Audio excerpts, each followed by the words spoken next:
Congratulations to all the persons that sat CSEC. I saw that the results were really good, especially for maths and English. It was a very big improvement. However, I want to use this time also to be a cautionary tale to parents. Please stop using your unmet expectations to punish your child. Stop using the shame that you feel because you want to tell your neighbors and your friends that your child did well and they didn't do as well as you'd want them to. Stop punishing them for your shame, for your disappointment. Stop punishing your child based on comparison.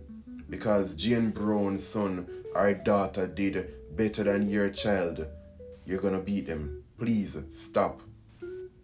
Understand that there are variable reasons as to why your child may not have done well in these exams. One of those varying reasons may be you. Encourage your child and see how best you can help your child to do better if they didn't do as well as you wanted them to. Those are just my thoughts. What are yours?